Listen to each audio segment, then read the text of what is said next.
Эфир абхазского телевидения продолжает русская служба новостей. Здравствуйте. Президент Республики Абхазия Аслан Бжаня подписал ряд указов о присвоении почетных званий. За заслуги в развитии музыкального искусства в Абхазии солистке Абхазской государственной филармонии имени Гумба Гулизе Авицба присвоено почетное звание «Заслуженный артист Республики Абхазия». За высокое исполнительское мастерство, большой вклад в развитие музыкальной культуры и искусства Абхазии директору Сухумского государственного училища имени Чичуба Нинель Бжане присвоено почетное звание «Народный артист Республики Абхазия». За большой вклад в развитие музыкальной культуры и искусства Абхазии почетное звание «Народный артист Республики Абхазия» также присвоено Давиду Терзя, художественному руководителю и главному дирижеру Государственного камерного оркестра Республики Абхазия. Премьер-министр Александр Анкваб обсудил с председателем Пенсионного фонда Денисом Гулария вопрос обеспечения выплат пенсий и пособий за август. Как сообщил председатель фонда, пенсиями и пособиями за июль обеспечены все районы Абхазии. Сейчас фонд готовится к осуществлению начислений за август. При этом Денис Гуларий отметил, что из-за низкого уровня поступления страховых взносов в последние месяцы начисление осуществляется в непривычном графике с большим опозданием. Поэтому финансирование августовских выплат начнется в первой декаде сентября. Потребность фонда для выплаты всех пенсионных и иных обязательств в текущем месяце составляет 92 миллиона рублей. Подводя итоги встречи, премьер-министр поручил председателю Пенсионного фонда более эффективно контролировать поступление страховых взносов и исполнение страхователями их обязательств, а также придерживаться озвученного графика осуществления выплат пенсионерам.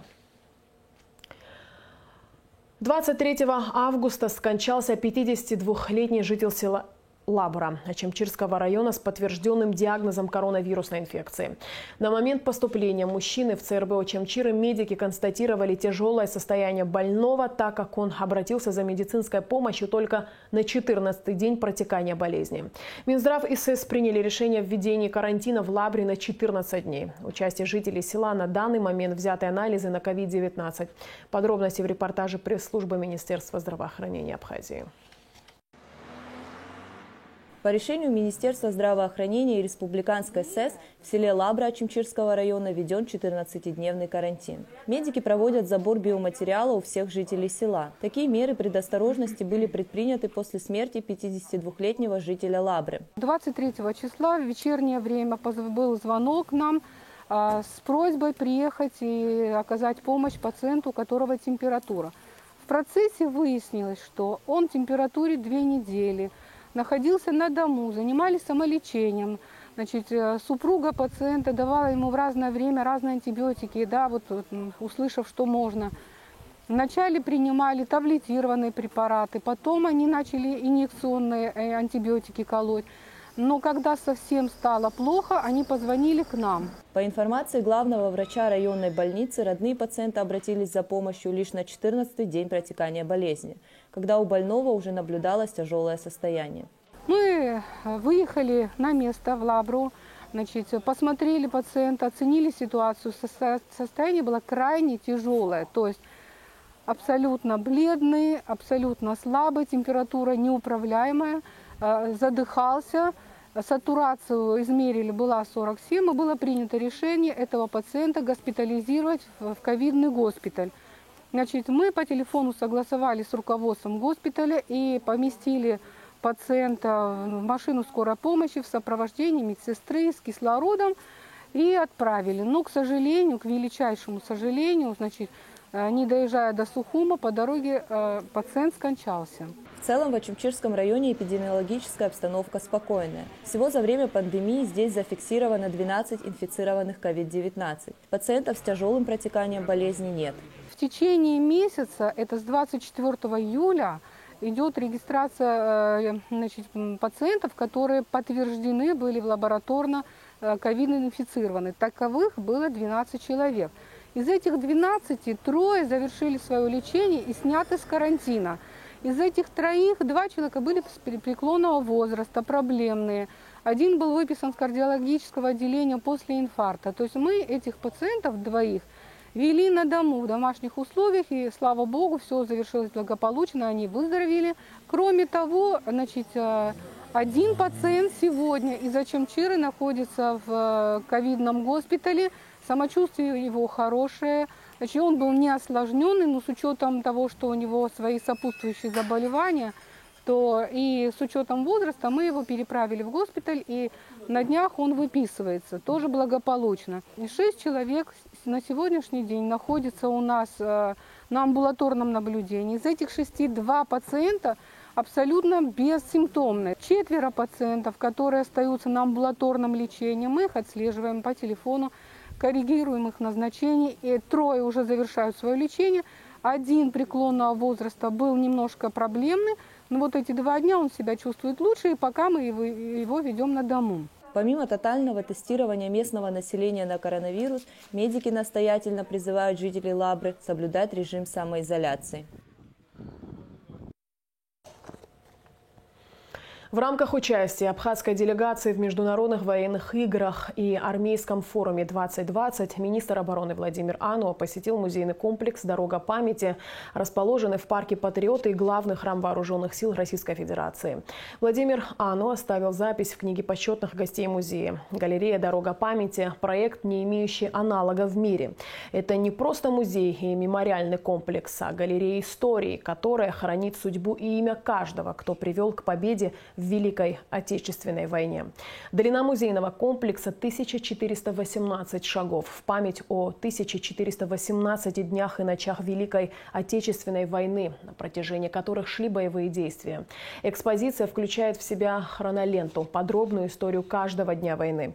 Каждый из 35 залов галереи отличается формой подачи и драматургией. С помощью интерактивных средств посетители смогут менять окружающую обстановку, получать доступ к редким видео, фото и аудиоматериалам Великой Отечественной войны. Члены абхазской делегации также смотрели выставку новейшей техники и оружия, которая организована здесь же, в парке «Патриот» в рамках армейских игр 2020.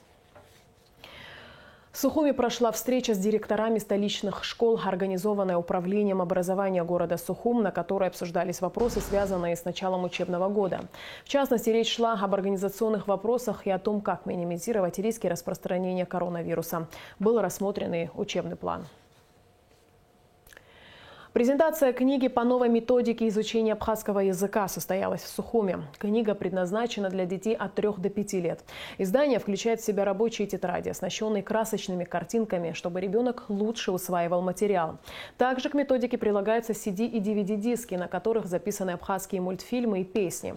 Книга издана Фондом развития абхазского языка имени Баграта Шинкуба при поддержке ученых из Германии, Турции и Карачаева-Черкесии.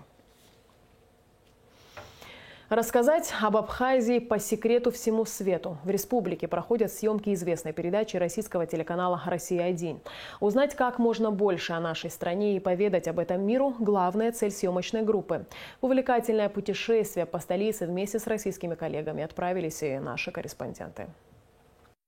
По секрету всему свету – это передача для тех, кто любит путешествовать. Побывав во многих странах мира и рассказывая об их достопримечательностях, российские журналисты не могли обойти стороной Абхазию. Ведь о красотах нашего края слагают легенды. В первый день своего пребывания в республике съемочная группа работала в столице. В увлекательное путешествие по Абхазии зрителей приглашает харизматичный ведущий Марк Богатырев.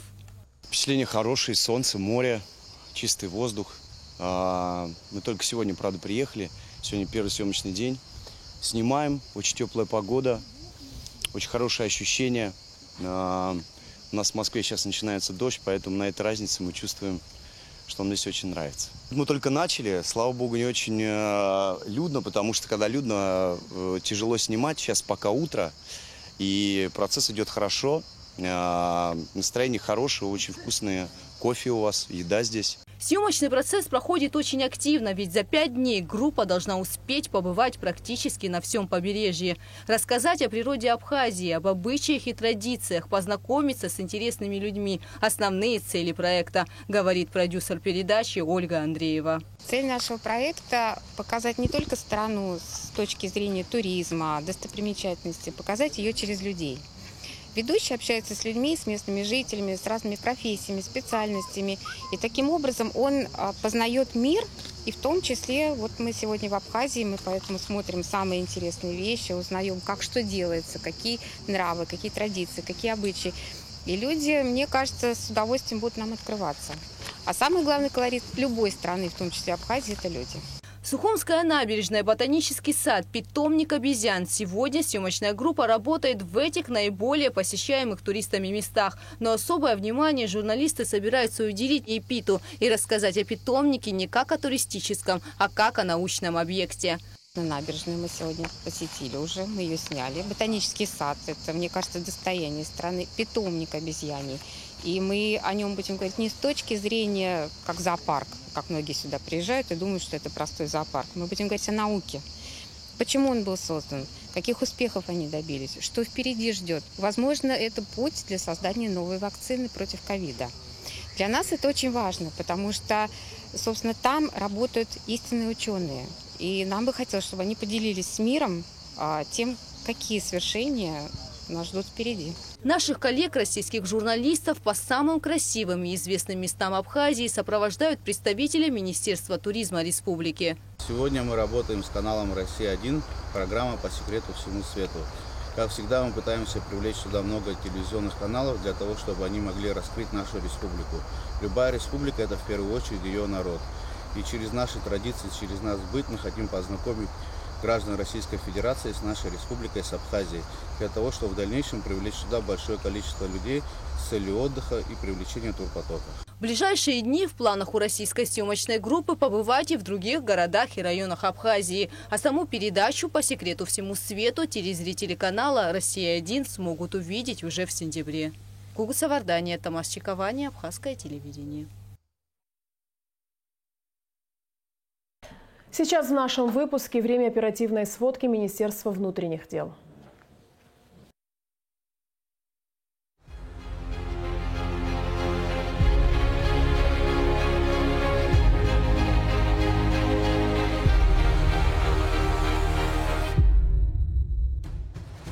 Кража личного имущества гостей одной из гостиниц города Пицунда раскрыта оперативными сотрудниками Пицунского отдела милиции УВД по Гагарскому району. Ночью злоумышленники проникли путем свободного доступа на территорию гостиничного комплекса и из номеров постояльцев похитили сотовые телефоны. Принятыми оперативными мерами по горячим следам сотрудники милиции задержали жителя города Гагра Бея Романа Павловича, проживающего в Гудаутском районе Мишеля Тимура Суликовича и Кети Амира Феликсовича, жителя Гагарского района. Похищенное изъято, в отношении молодых людей возбуждено уголовное дело и избрана мера пресечения – арест. В отдел милиции города Пицунда сотрудниками уголовного розыска был доставлен гражданин 1994 года рождения Подтекаев Владислав Андреевич, у которого в ходе личного досмотра изъято хранимое при себе наркотическое вещество каннабис, то есть марихуана. По факту незаконного хранения наркотического вещества в отношении гражданина Подтекаева возбуждено уголовное дело. Последний задержан в городе Пицунда по улице Тополева у тепличного хозяйства. При этом гражданин и сам пребывал в состоянии наркотического опьянения аналогичным веществом. Кандакчан Давид Заурович задержан по подозрению в краже из частного домовладения. Согласно материалам уголовного дела, в селе Псо злоумышленник проник в дом пожилого гражданина, отжав пластиковое окно и похитил деньги в размере 355 тысяч рублей, тем самым причинив ущерб потерпевшему в особо крупном размере. Преступление раскрыто сотрудниками отдела уголовного розыска совместно с оперативниками Цандрипского отдела милиции УВД по Гагарскому району. Расследование уголовного дела проводит следственный отдел Гагарского управления внутренних дел. Гражданин Кандакчан заключен под стражу. Уголовное дело по факту незаконного хранения наркотического вещества возбуждено в отношении Барцыц Михаила Лютиковича, 1999 года рождения, жителя города Пицунда. Михаил Барцыц задержан сотрудниками Управления уголовного розыска Министерства внутренних дел совместно с оперативными сотрудниками Пицунского отдела милиции УВД по Гагарскому району в результате проведенных оперативных мероприятий. У гражданина в ходе личного досмотра изъято наркотическое вещество марихуана. Задержанный на месте преступления житель Краснодарского края Смородинов Андрей Петрович, 1970 года рождения, признал свою вину в покушении на кражу чужого имущества. Гражданин, временно проживающий в столице, с лавочки на набережной Махаджиров совершил кражу, принадлежащей жителю города Сухум-Барсетки. Однако не смог довести свой корыстный умысел до конца, так как был задержан на месте и доставлен в городское управление внутренних дел. В ходе проведения личного досмотра у задержанного обнаружено изъято похищенное имущество, а именно барсетка, сотовый телефон и зарядное устройство к нему. В отношении Андрея Смородинова возбуждено уголовное дело, по которому ведется следствие.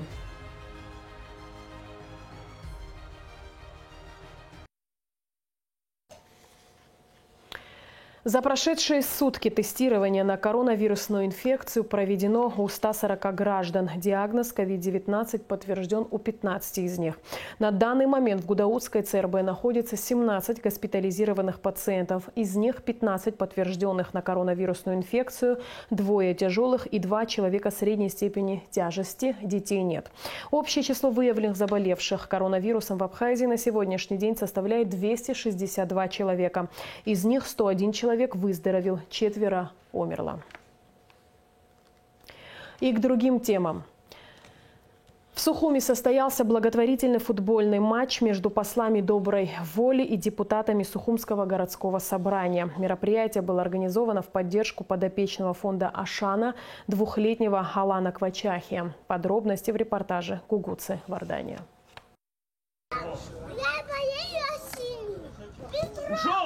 Так весело и бодро болеет в поддержку двухлетнего Алана маленький зритель Гурам. А на поле в этот момент разворачивается борьба между командами послов доброй воли и депутатов Сухумского городского собрания. Проведение благотворительных акций в поддержку подопечных фонда Ашана уже стало доброй традицией. На этот раз спортивное мероприятие организовано, чтобы помочь двухлетнему Алану Квачахе. А мальчику 2 года, у него стоит предварительный диагноз ДЦП, задержка в развитии. Мальчику необходимо срочно выехать на обследование и лечение для установки точного диагноза и получения высококвалифицированной медицинской помощи в Москве. Стоимость обследования и лечения 350 тысяч рублей. Я надеюсь, что все, кто сегодня присутствует, как-то окажут посильную поддержку мальчику. Даже если не будет собрана вся необходимая сумма на лечение Аланчика, организаторы данного благотворительного мероприятия сказали, что внесут определенную сумму на лечение, а в дальнейшем мы в фонд также возьмем на себя обязательство собрать всю необходимую сумму. Мы благодарим всех организаторов и участников данного матча и еще раз убедились в том, что у нас милосердный народ, милосердное общество, которое не безразлично к чужой беде, к чужим проблемам. Чтобы каждый желающий мог внести свой вклад и поддержать маленького Алана Квачахи, у входа на футбольное поле была установлена урна. Все вырученные средства пойдут на лечение мальчика. На данный момент двухлетнему Алану требуется дорогостоящая диагностика. Городское собрание всегда уделяет особое внимание благотворительным акциям. И когда появилась такая возможность играть с послами доброй воли в футбольный матч, мы с удовольствием согласились. Тем более мы немножко подготовлены, участвовали в разных турнирах. И вот собрали нашу команду, чтобы принять участие в этой акции. Подобные мероприятия нужно проводить как можно чаще, так как важно привлечь внимание общественности к благотворительным проектам, отметил директор фонда «Послы доброй воли» Эдгар Гвазава, команда которого показывала хорошую игру и первой забила гол. Критически значимым является привлечение внимания общественности к подобного рода проектам, и «Послы доброй воли» Абхазии намерены и далее реализовывать данные программы. Команда депутатов столичного собрания не уступала оппонентам и не давала им возможности уйти в отрыв. В жесткой борьбе победила дружба. В итоге спортивное мероприятие закончилось со счетом 6-6. На лечение маленького Алана Квачахи с предварительным диагнозом ДЦП необходимо собрать 350 тысяч рублей. Помочь Алану можно, отправив СМС со словом «добро» на короткий номер 5050. Существуют и другие способы перевода средств. О них вы можете узнать на официальном сайте культурно-благотворительного фонда Ашана. Гугуца Вардания, Алексея Гухава, Абхазское телевидение. Главным тренером сборной Абхазии по футболу назначен Беслан Губли. С 2012 года Беслан Губли являлся помощником главного тренера Беслана Аджинджел, который написал заявление об уходе. Об этом сообщает пресс-служба Госкомспорта Республики. Полузащитник Беслан Губли выступал за российские команды НАР, Черкесский, Ристон, Моздок, Спартак, Анапа, Дружба, Майкоп, Динамо, Ставрополь, Терек, Грозный, Металлург, Кузбасс, Машук, КМВ, Пятигорск, Луч, Энергия, Владивосток. Победитель первого дивизиона и обладатель Кубка России в 2004 году в составе Терека. В 2015 году был назначен начальником команды Рица Гудаута. С 2016 президент клуба, участник Отечественной войны народа Абхазии 1992-1993 годов. В Сухуми прошло открытое республиканское первенство по плаванию на открытой воде. В нем приняли участие около 90 человек, как профессиональных спортсменов, так и просто любителей плавания. Подробности в репортаже Аслана Джопуа. Республиканский турнир по плаванию проходит в Абхазии впервые. Организован он Госкомспортом по вопросам молодежи и спорту. В соревнованиях могли принять участие все желающие, независимо от возраста и уровня подготовки. Можно заявиться, если у него со здоровьем нормально, допускается, если нет противопоказаний медицинских, он считает, что он может проплыть. Пожалуйста, у нас же открытый турнир, мы никому не запрещаем. Для здоровья это один из лучших видов спорта, который гармонично развивает все группы мышц. Благодаря Госкомспорту, благодаря нашему куратору Анзору Твицба этот турнир состоялся. И благодаря всему спорткомитету мы очень довольны как тренера. У нас давно такого не было. Все участники были разделены на возрастные группы. Самые маленькие спортсмены от 6 до 11 лет боролись за звание сильнейшего на дистанции 50 метров. Пловцы средней группы от 11 до 16 лет в заплыве на 150 метров, а взрослые от 17 лет и старше на 300 метров. Соревнования проводились в традиционных стилях – кроль, дельфин, брас и на спине. Все участники получили огромное удовольствие от участия в них. Я занимаюсь плаванием 8 лет. Я занял первые места в расстоянии 150 метров, кроль и брас, еще и дельфин. Ну, было, в принципе, тяжело, но противников практически не было, учитывая то, что я более старше, чем мои противники был. Было легко, можно сказать. Соревнования такие нравятся мне больше, чем сложенные полностью. Здесь не так много людей и более организованнее. Победители всех дисциплин в 3 возрастных категориях были награждены медалями, кубками и грамотами. Как пообещали организаторы мероприятия, турнир по плаванию республиканского масштаба планируется проводить ежегодно. Аслан Джопуа, Руслан Орлов, Абхазское телевидение. С 26 по 30 августа в Республиканской детско-юношеской спортивной школе игр в Сухуми пройдет международный турнир по баскетболу среди мужских команд «Кубок памяти» Сергея Багапш. Организатором турнира является Госкомитет по делам молодежи и спорту при поддержке сотовой компании «А-Мобайл». 26 августа в 17 часов в Абхазской государственной филармонии имени Рождена Гумба в рамках обменных культурных мероприятий состоится праздничный концерт академического большого хора «Мастера хорового пения», посвященный Дню международного признания независимости Республики Абхазия. О репертуаре хора и о том, какие произведения исполнят в рамках предстоящего концерта именитые мастера, рассказал на пресс-конференции руководитель коллектива, народный артист России Лев Конторович. Это большая программа, она состоит в основном из русской музыки. Естественно, мы приехали, привезли русскую культуру. Это и произведения русских композиторов, и народные песни русские, но будет и абхазская музыка. Это, конечно, в конце песни «Ранение» обязательно. И еще мы будем петь в начале «Моя Абхазия». Это замечательное тоже сочинение, и мы как-то постараемся в него вложить наши ощущения. Пусть это будет наша Абхазия тоже. И завтрашний концерт, мы как-то ему придали такой девиз «Вместе навсегда». Потому что по-другому мы не мыслим. Я думаю, что вы тоже. И в конце выпуска прогноз погоды. По сообщению Гидрометцентра, в Абхазии ожидается небольшая облачность без осадков. Температура воздуха ночью плюс 17-22, днем 26-31 тепла. Температура морской воды плюс 26.